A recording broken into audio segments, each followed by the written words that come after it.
Another night at home, Sarah hears Mike say the same thing again. You're not home? You're not with the kids. You're not with me. When was the last time you saw me?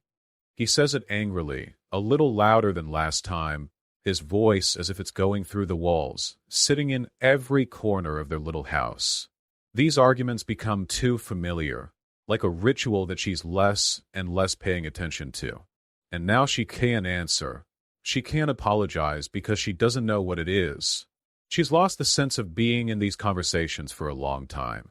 When was the last time she felt heard? 2 years ago? 3? And it was almost every day. Sarah had found a place for herself in the church for a long time. Volunteering in the local community. That's what became her shelter, where no one blamed her, no one was waiting for an explanation. No one even noticed that she wasn't home. And she started doing it when she needed a way to keep herself from being destroyed by the daily conflicts with Mike that were getting more and more violent. It was there that she met Liam for the first time, and Sarah met Liam by chance, and he was new to the community, and he seemed to have only been here a couple of times before, and he was tall, reserved, but open and friendly, and he seemed to be a real professional in all things about helping others. He listened to volunteers, he got involved, and surprisingly for Sarah, he remembered everyone's name. "Hi, Sarah," asked Liam, smiling, approaching her with a slight but barely noticeable caution. He was taller than she had imagined, wearing a gray-blue shirt and wearing jeans. But there was something in his eyes that caught her instantly. She nodded, feeling awkward suddenly. "You're not from here, are you?" she asked, trying to hide her surprise from his warmth. "Yes, I'm from Ohio. I moved here a couple of weeks ago, until I found myself here," he replied, keeping his gaze on her face a little longer than polite required. Sarah thought he wanted to say something else, but she held back.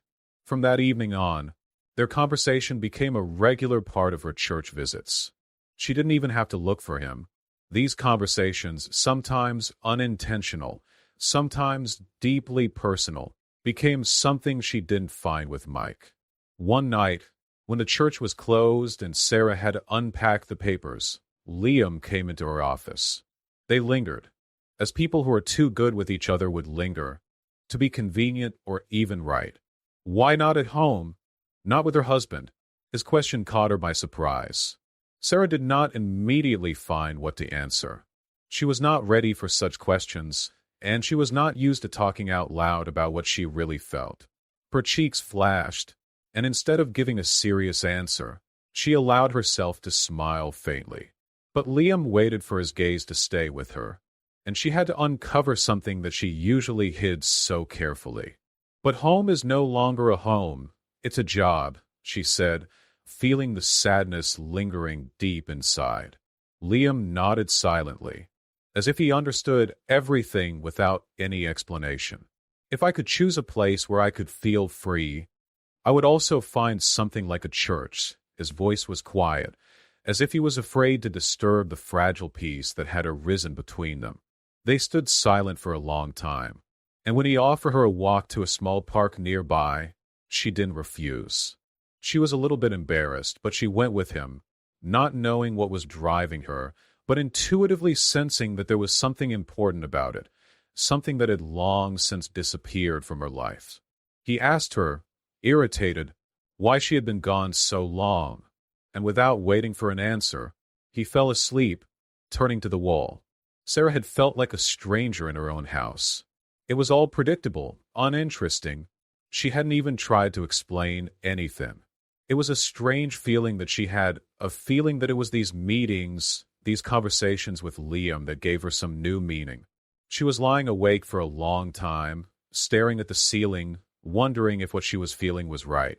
And at some point she got scared, and it was scary to realize that Liam understood her in a way that Mike would never understand her, and she thought she didn't look for it, but it was stronger than her, and it was weeks later. Every day, Sarah wanted to get things done so she could get to church and spend a few minutes with Liam, and they talked about everything. Their childhood, their books, how Liam dreamed of starting his own business in Ohio. But something was always in the way, and it was like they were looking for a place where they wouldn't be judged or demanded anything. Their conversation was easy, as it is with a person who does not need to prove anything. The encounters with Liam became a little island of salvation for her. But she had to go outside the church, and she felt a tinge of conscience immediately. Sarah began to explain to herself that their communication was just a friendship, and only she gives it so much meaning. Mike, of course, had no idea about her new friendship, and he just started noticing her frequent absences. One evening, when she came home later than usual, Mike asked the very question that Sarah was afraid of. Sarah felt a pinch of guilt. She prepared to answer him with the usual ease, as she had done before, but suddenly found she couldn't find the right words. Liam, whom she thought was just a friend, was becoming more and more of her focus, and the usual charity no longer sounded convincing even to her. "You know how important this work is to me," she said quietly, trying to avoid his gaze. Mike, clearly not satisfied with this answer, broke something irritatedly and went back to the TV. She saw him forcefully put the bottle on the table, and for a second it seemed to her that they were both stuck in something hopeless, in some endless habit of blaming each other for not listening. That night, Sarah couldn't sleep again. Her thoughts were coming back to Liam. Was it really just friendship? They didn't touch each other, they didn't talk about their feelings, but she started to notice something burning inside her that she hadn't seen with Mike in a long time, a too familiar desire to be around the person she felt alive with. The next morning, Liam suddenly texted her. "How are you? Will you be in church tonight?" A simple message, but something in it touched her. She answered almost immediately, trying not to show her excitement. "Of course I will. We have another meeting tonight, you know." Sarah held her finger over the message button, thinking she had answered too quickly, but she did, and when she walked into the church, Liam was waiting for her at the door with a relaxed smile that instantly warmed her on that cool autumn day. They walked silently for a few minutes past the hall where they were going to unpack, and she thought Liam had caught her awkwardness. "Do you really want to tell me what's going on?" he asked calmly, without taking his eyes off her. Sarah was confused. This question had been in her head, but now that Liam had asked it, she suddenly realized how far her own thoughts and feelings had taken her. She tried to explain to herself that it was just a little retreat from life, which had long since become something routine, like housework and meetings. But when she talked to Liam, she realized that she had long since moved beyond the boundaries of normal friendship. To go somewhere where I wouldn't feel guilty all the time for just being me. And Liam nodded as if he understood her better than anyone before him, and there was a look of compassion in his eyes, and maybe more, but he tried not to show it openly. The words that followed seemed to leave her no chance of a return. "I, too, have been looking for a place where I could feel that I am alive, not just exist." Sarah didn't know how to react. She was caught in a whirlwind of emotions, but among them was one undeniable feeling. With Liam, she felt understood and valued. She lowered her eyes and realized that if this continued, it would not end well, and she tried to get away from Liam several times. But every time she came to church, she found herself looking for his gaze among the volunteers, her heart beating as he spoke to her. Soon, Liam offered to take her for a walk in the park after her volunteer shift, and Sarah hesitated, realizing that this step, though harmless at first glance, would bring them even closer together. Her life had long since ceased to be joyful, and now, before her eyes, there was a man who could restore the lost warmth. They were sitting on a bench in an old park, barely noticing the passers-by. Sarah told him about the children, how they were growing up so fast, and how Mike had drifted away from her. She was ashamed of herself for allowing herself to be revealed. But with Liam around, her shame changed into a strange sense of relief. She wasn't used to talking so much about her feelings and experiences, but she could be herself with him without fear of being judged or misunderstood, and Liam shared his thoughts about how he had to leave his friends, his old job, and how he regretted not leaving a woman who had pretended to love him. They both were silent, and then Liam suddenly touched her hand, holding it until she looked at him. "If you had the chance, would you have chosen a different life?" he asked quietly, his eyes glowing with a soft light that made her feel a slight agitation. She realized that her answer had been known for a long time. "I guess yes," she answered, feeling the weight of her confession. These words sounded so true, and at the same time bitter to her that she could hardly hold back her tears. She realized for the first time that she was ready to admit her marriage, her life, is an illusion, that she plays the role of the perfect wife who does not make mistakes, who does not commit transgressions. But what scared her most was that she wanted a different life, not just for herself, but to experience it with Liam. The night Sarah came home, Mike noticed her silence and barely noticed her. As if for the first time he was seriously thinking about her changes. He became more alert, and it was evident in the way he addressed her. He used to care where she went and why, but now he started asking questions, watching her return, and Sarah felt the tension, and she tried to keep her distance, but she couldn't avoid the fight, and every day the attraction to Liam grew stronger, and she realized she couldn't fool herself. Another night, when they were alone in church, Liam came closer than usual and whispered, "I want you to know that I appreciate you. I don't need anything from you, except the feeling that you are there." Sarah nodded silently, unable to say a word. She felt tears coming down her eyes, and she couldn't help but allow herself to hold his gaze a little longer than her principles would allow. Everything changed. She knew now that it wasn't just a friendship, but something bigger, something that couldn't be stopped. Sarah knew that she had gone too far. Every morning started with a heavy feeling of guilt, as if she had crossed an invisible line, and all that was left was trying to hide the consequences. On the one hand, she wanted to go back to her old life where she was at peace. On the other hand, she felt that with Liam she was herself, that maybe for the first time in a long time she was experiencing something real. She began to wonder if one mistake or even one feeling could cross out all the years of marriage.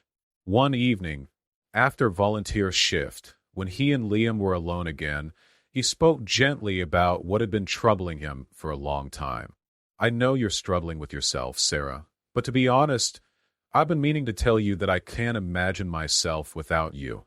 And these words, which she probably wanted to hear for a long time, were suddenly sharp, and she was scared because it was the first time he'd ever made it clear that he saw them together. And though she was afraid of this confession, his sincerity made her think, and Sarah tried to keep her expression neutral. But her heart beat faster, and she knew that if she continued to date him, they would no longer be just friends. And yet, the thought that Liam understood her in a way that Mike couldn't, it bothered her, and she realized that she had gone too far, and Sarah decided that for the sake of the children, for the sake of trying to save her marriage, she needed to stop seeing Liam. She told him that they couldn't communicate anymore, that it was getting too difficult, but when he looked at her in pain and frustration, it got even harder, and she went home feeling completely broken, but hoping that she had made the right decision. But Mike seemed to be starting to suspect something.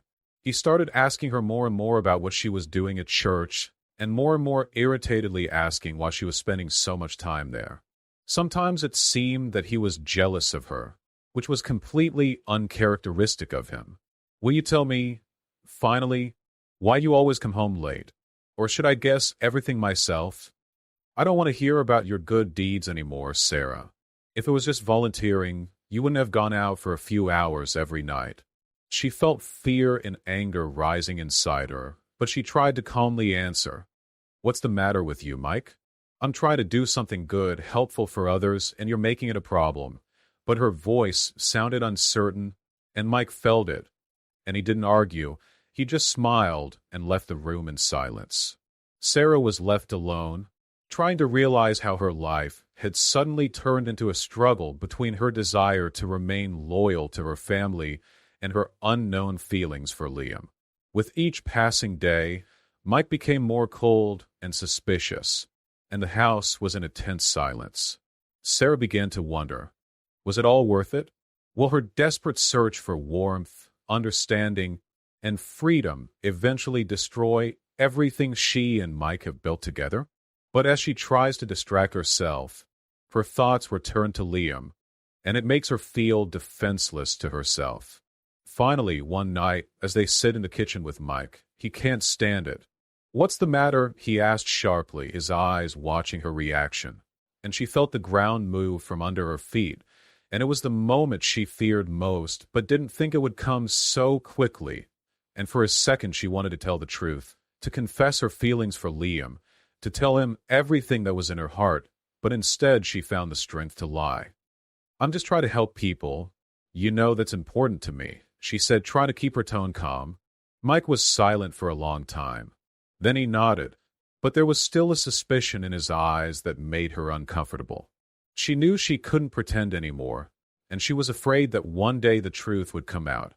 And that night Sarah was in bed, unable to sleep, her mind all over the place, thinking about how much she would lose if she continued to date Liam, her family, her life, her children, her home. She thought about how silly it was to believe that she could hide her passion. But on the other hand, it was too hard for her to give up the man she had felt truly happy with for the first time in a long time. She tried to convince herself that she could still get back into her circle, that it was just a temporary hobby, but she couldn't get over Liam. The next day she came to the church, no longer hoping to see him, but he was waiting for her at the door, as if he knew she couldn't keep her promise. When she stopped in front of him, she felt as if they both realized that their meetings were too important to end. "I'm sorry," she said softly, barely holding back her tears. "I shouldn't have gotten involved like this. I have a family, and I can't ruin everything that Mike and I have. But I had to tell you this." Liam stood there silently, as if contemplating her words, but in his eyes she saw the pain he was trying to hide. Finally, he stepped forward and gently took her hand. "But if you had asked me, I would have had no hesitation in starting over with you." Liam's words came out of nowhere, and she felt her heart break. Everything she was trying to suppress was shaken with new strength. She wanted to believe that it was possible to start a life with him, with someone who saw her as she really was. But at the same time, she panicked, realizing that there was too much at stake, and that the price of that love might be too high, and they stood there for a few minutes, as if they knew that nothing could be done. Sarah felt like her life was split into two parts, one where she was a mother, a wife, and one where Liam was there, with his quiet confidence and support, and soon they both realized that it didn't make sense to stay here anymore with the volunteers and the people they were trying to support. Their bond became too obvious, too strong to hide from others, even from herself. But Sarah didn't know how to choose between the life she was used to and the life she wanted to have with Liam, and she tried to suppress that attraction, to make herself accept that it was just a fleeting feeling. However, her heart told her otherwise, and with each passing day, she grew more fearful of the moment when she would have to make the final choice. For several days, Sarah avoided meeting Liam, trying to focus on her family. She convinced herself that it was all an illusion, but the connection with Liam was nothing more than the result of her dissatisfaction. But the attraction grew stronger as she struggled to fight it, and the very thought of not being able to see him again created a strange emptiness inside. And Sarah gradually began to realize that it was much harder to give up these meetings than it had seemed. One night, while Sarah was trying to clear her head in the kitchen, Mike came up to her. "Are we going to talk about this again?" he asked irritatedly, not taking his eyes off her. "I'm tired of feeling this. You go to church all the time, but I can see that it's not just about charity. Trying to hide the truth, trying to hide their feelings, led them to a dead end, and Mike seemed to go all the way." "What do you mean?" She barely heard, tried to avoid his gaze. She knew that Mike could be sharp, angry, and now he clearly felt that there was someone between them. "You think I don't see you changing?" Mike's voice sounded shaken, as if there was pain behind those words. "Who are you spending so much time with?" "I'll be honest." Sarah felt panic build up for the first time. She knew the only way to protect herself and her feelings was to keep pretending. If she admitted that someone really mattered to her, her world would collapse, and she couldn't stop it. Sarah could hardly hold back her tears and said firmly, Mike, it's just work. We help people, and that's a big part of my life. That's all.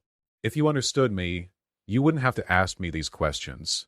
Sarah stood listening to the hum of silence in the tense house, and thought about how their relationship had long since ceased to be what she once thought love was. All that remained was a habit that was now turning into a dead end. The next day, she decided to meet Liam. She needed to talk to him, but not in the way she used to. She wanted to stop the whirlwind of events before it was too late. Liam came at the appointed time and immediately realized that something was wrong with her. Sarah, what happened? He asked, looking at her face carefully. She could not contain the anxiety and confusion that had broken through her eyes. Without waiting for him to say anything, she said, Liam, I can't do this anymore. It's not what I need. Please understand. We've gone too far, and I'm afraid it's only going to get worse. He's silent listening to her, but there's pain in his eyes. Sarah was expecting him to start talking to her, but he didn't say a word. He just kept looking at her like he was trying to figure out what she was really feeling. You came to me yourself, he finally said, coming a step closer. I'm not asking you to leave your husband. I'm not asking you to promise anything. I just need you to be honest with yourself. Do you really want to stop? She didn't answer. Her heart was beating so loud that it seemed like you could hear it. Liam's words awakened something inside her, something that didn't give peace. She couldn't admit to herself that she wanted to be with him. That life without him seemed terrifyingly empty. Sarah realized that this meeting would not end their relationship. The next day, not realizing that there was something new behind her estrangement, Mike tried again to find out what was happening to her. They were sitting at lunch, and he resumed the old conversation. We have a family, kids. Why did you drift away so much?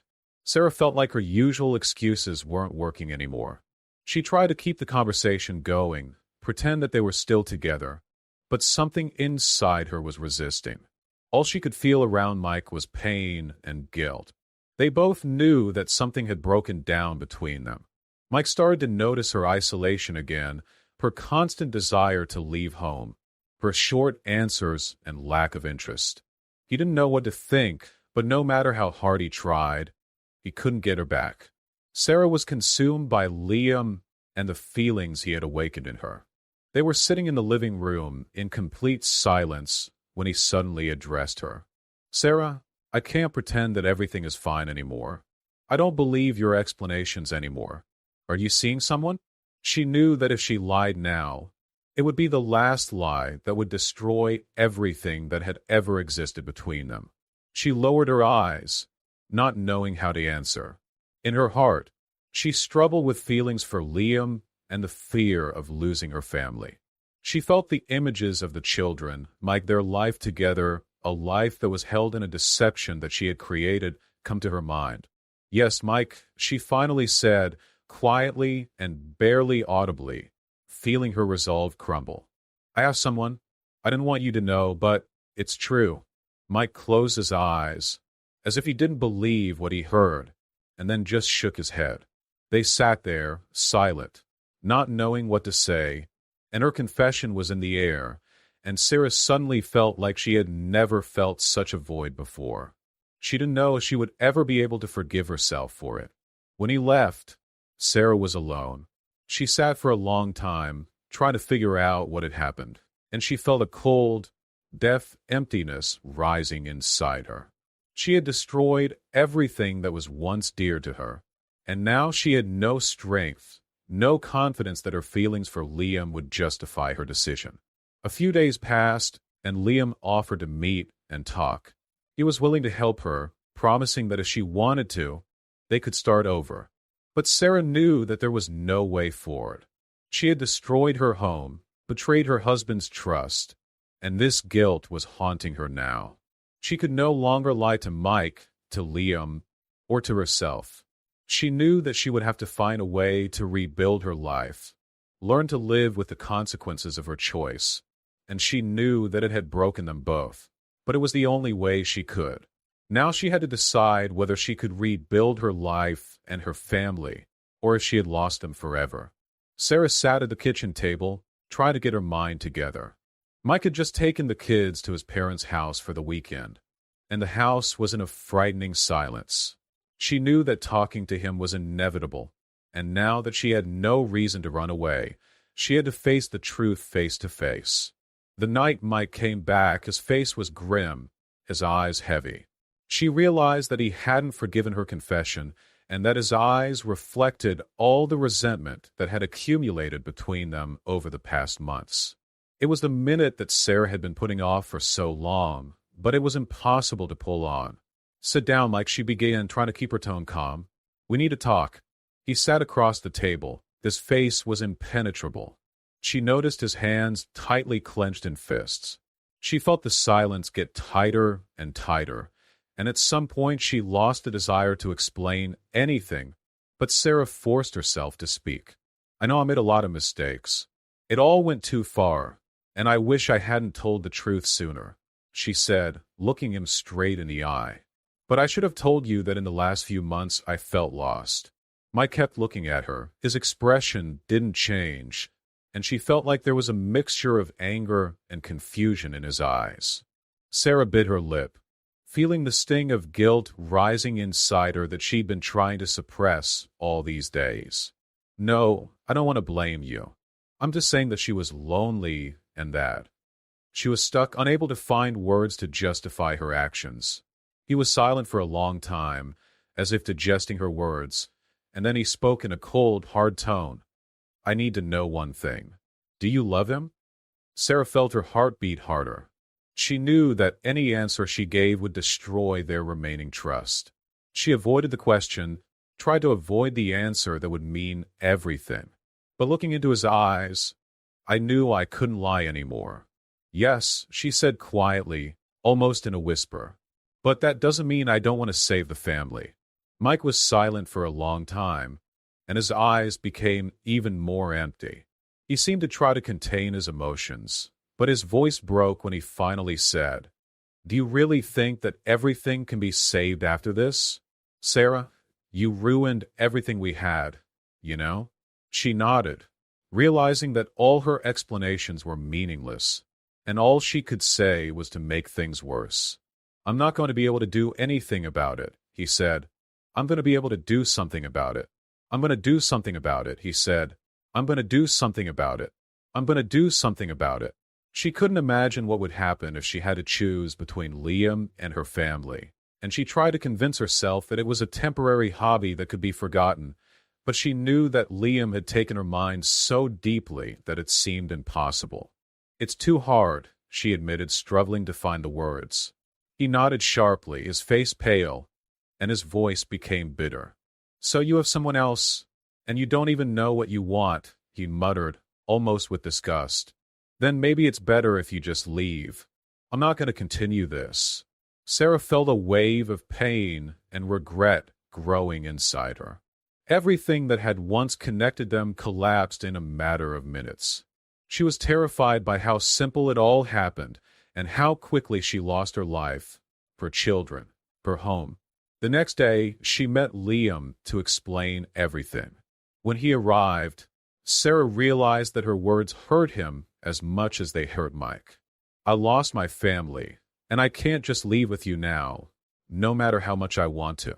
I need to find a way to get my life back on track and figure out who I am." Liam was silent for a long time. His eyes were full of frustration, but he seemed to understand her decision. He looked at her as if he was trying to remember every stroke, every shade of her face.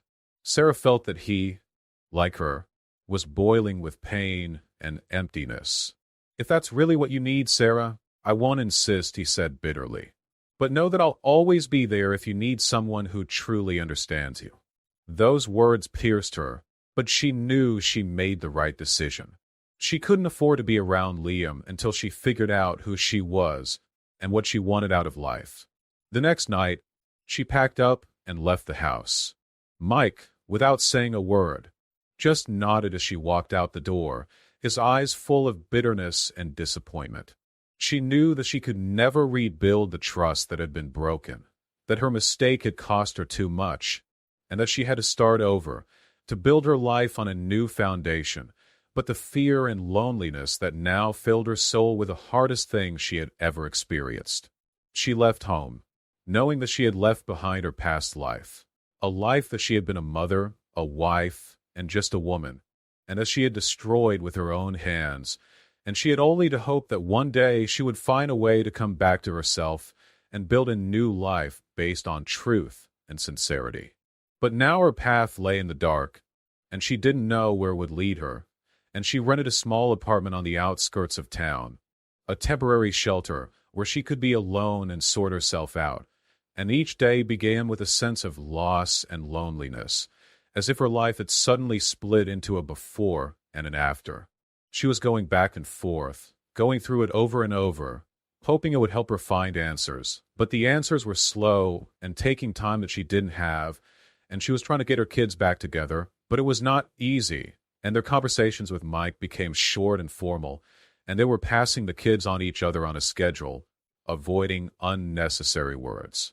Sarah saw in his eyes what was once love, and she knew it was forever in the past. Now they were bound only by a sense of obligation and children. She struggled to not blame him or herself, but the past she had destroyed continued to haunt her. It was weeks before Liam tried to contact her again. She hadn't seen him since the day she decided to end their relationship, but one night when she came home from work, her phone rang and his name flashed on the screen, and Sarah stared at the phone for a long time, not wanting to answer, knowing that talking to Liam might bring her back to the feeling she had been trying to forget. But deep down, she knew she would never forget the encounter, his voice, his understanding, the warmth he brought to her life when she felt lost. Sarah? Hello, his voice was as soft and warm as she remembered. Liam, she replied, holding back the excitement that had suddenly overwhelmed her. I know it's not the best idea, but I needed to hear you. We can't just leave things as they are. I know you've been trying to start a new life, but we both know we can't forget each other completely. She knew he was right, and that her feelings for him had not gone away, but she had to make her own decisions based on what she really wanted. Their bond, which had caused her so much pain, was still unbroken, despite her attempts to erase him from her life. I don't know, Liam, she replied, feeling her voice tremble. I can't live like I used to. I destroyed my family, and now I'm trying to figure out who I am. I need time to figure myself out. I understand, he said, his voice became quieter. But maybe someday, when you know what you want, I'll be there. And those words left her completely confused. She didn't know if she'd ever forgive herself for the breakup, for the pain she caused Mike and the kids. Sarah started a new job. She went back to volunteering, but she was doing it for herself, without the shadow of deceit or guilt, and her life gradually began to fill with new people, new challenges, and while the wounds were still fresh, she learned to accept herself, her mistakes, and her weaknesses. Mike and she had agreed not to dwell on the past, but every time she saw him, she was overwhelmed with a sense of loss. One evening, when the children were with Mike, Sarah came home feeling tired but satisfied after a long day. She noticed an envelope lying on her desk. It was from Liam. She slowly opened it and found a note and a photograph. The photo was of the beach, the very place they had been talking about, the place Liam had dreamed of taking her to, and the note was just a few lines long. If you ever decide you're ready, I'll be waiting for you here. Sarah looked at the picture for a long time, feeling the joy and pain mixing inside. She knew she had to leave Liam to really figure herself out, but she knew that one day she would have to make a choice, and she would have to decide if she was ready to live again, accepting her mistakes and everything that led her to this moment. And in the months that followed, she would go back and forth more and more, but now with the realization that she had a future to manage. One morning, she got in her car and drove to the ocean, knowing that Liam might or might not be there, but this time she was doing it for herself. Whether it was a new lie or freedom, it was her choice, and now she was ready to face the consequences.